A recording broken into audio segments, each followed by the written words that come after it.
1986. I love being in a room with people who remember 1986. Thank you. I was a senior in high school. I was at that point in my life, I had finally come to accept the sad fact that I was not cool. I was in my small group of friends, I was confident, I was comfortable, but outside of that bubble, I was very aware that I did not possess any of the traits that cool people do, and the way that I dealt with that would be to simply fade in the background.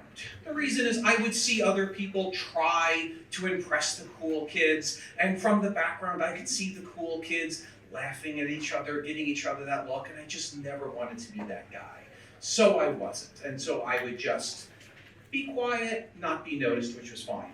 But the summer of 1986, me and a few of my friends decided to push ourselves out of that bubble for the first time in a while. Here's why. Van Halen. Van Halen was coming to the Meadowlands Arena, I don't even know what it's called anymore, in New Jersey. We were Long Island kids, we had never had a chance to see Van Halen before. We got tickets right away. More importantly, Van Halen had just changed their lead singer from David Lee Roth to Sammy Hagar, so they were open to doing a little bit more promotion. So this was an opportunity. They did a thing with the big New York radio station, 92.3 K-Rock. It was the source of rock and roll in New York at that time. K-Rock announced they were running a contest. The best banner that K-Rock selected in the parking lot before the show, Van Halen would hold the banner up on stage, and the people who created the banner would get to meet the band before the show. I mean, I worshipped Eddie Van Halen. They were, Van Halen lived on another planet. They were gods. I mean, if you aren't old enough to remember, in 1986, meeting Van Halen would be like today meeting God. And so we said, we're going to do it. We got a twin bed sheet, acrylic paints. We all came up with an idea. My friend Bobby's a decent artist. We painted it together. And when it was done, we were like, you know what? We got a pretty good chance at this. And if not, at least we're going to hang with the cool kids hanging out tailgating at a Van Halen concert in New Jersey. How great is that? August 1st, 1986, we show up at the parking lot around 4:30. It's already packed. Trying to find a spot. We're driving just past row after row of vans hanging banners. And when I say vans, if you were a fan of rock and roll in 1986 in New York at a concert, it was all vans. And these banners were like king-size bed sheets sewn together with airbrushed visages of the faces of the band. And we were just like, oh, what were we thinking that we might even be cool-ish? Our banner wasn't even in the realm of as good as these, and we finally found a spot, and we put out our banner on the car, and we just stuck to ourselves. We didn't want to talk to anybody. We knew people were making fun of us. But there was one difference about our banner than almost every other banner we saw. Most of the other banners were gorgeous. They focused on either Van Halen's faces or the logo of the band or the album covers of the albums that they had done.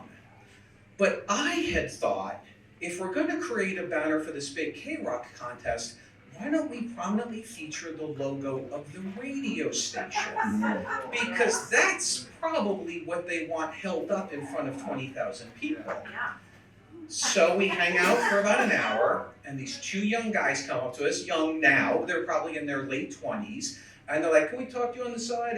Get your crew together. We're like, okay, we want to discuss something with you. We just need you to have no visible or audible reaction to what we were about to say to you. And we're like, what? We are the emissaries from the 92.3 K-Rock. We want your banner to be held up with Van Halen. You guys are going to meet the band. Do not react or you will cause a riot. So my friends were like,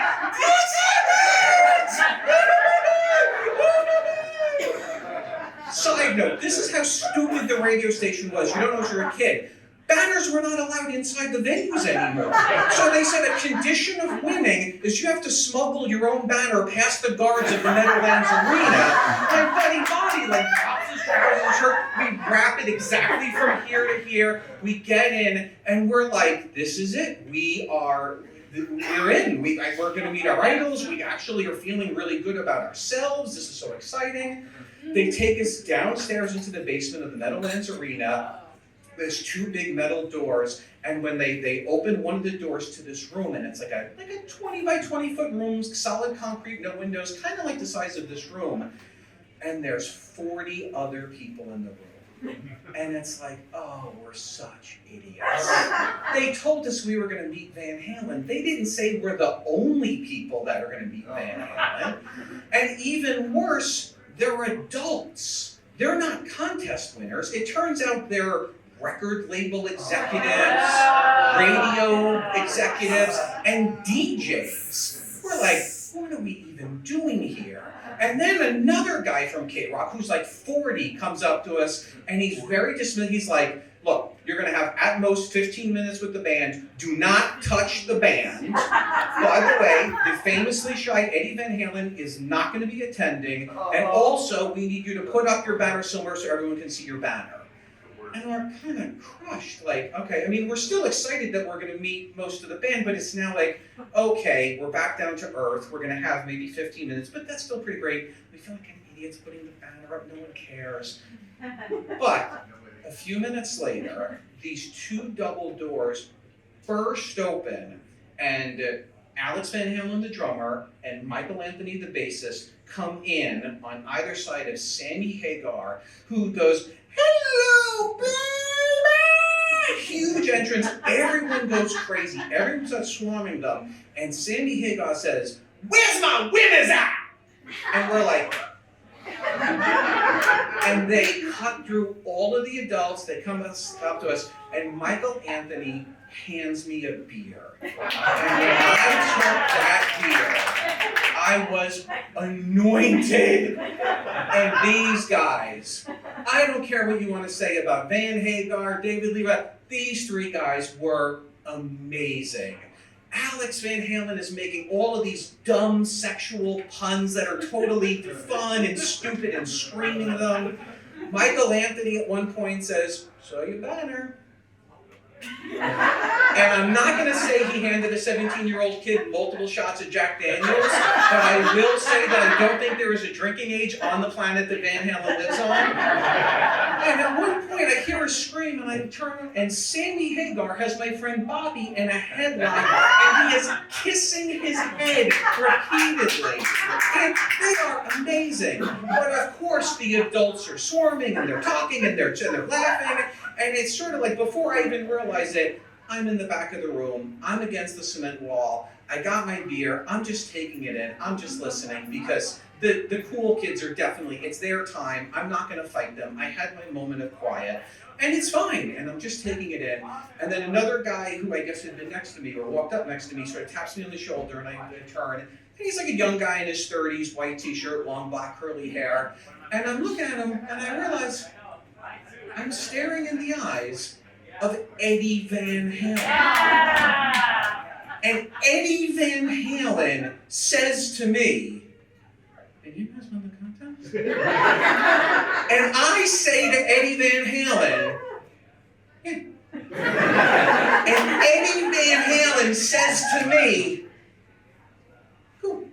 And I don't say anything. I'm just standing there. And he starts peeling away his bottle of beer label, and it's really obvious when the greatest guitar player in the world isn't playing guitar, he doesn't know what to do with his hands. And I don't know what to say, but I don't need to say anything. And I'm probably, it turns out, the first fan he's met in decades who doesn't need to accost him with questions and comments and yelling. I'm just comfortable. I'm confident. We're just standing there. We're kind of smiling. And I can tell it's really nice. And his shoulders go down, and my shoulders go down, and he leans against the wall. He's kind of like half looking at me, half looking at just the craziness that's going on in the room.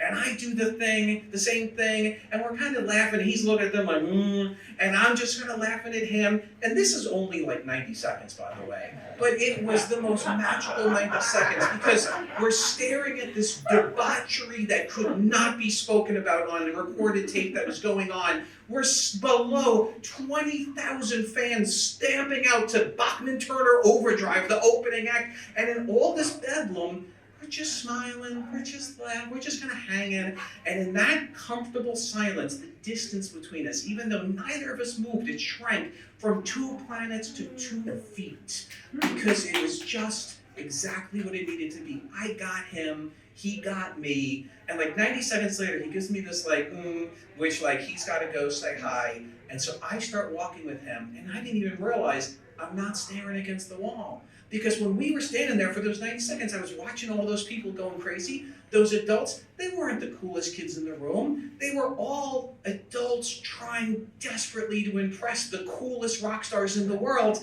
and the band wasn't having it. And as Eddie and I walk off and we started walking in to sort of say hello to people or just at least get in the center, I realized, oh wait, I am cool. I'm just the kind of cool I had never seen before until tonight. I was cool like my new best friend, Eddie Van Halen.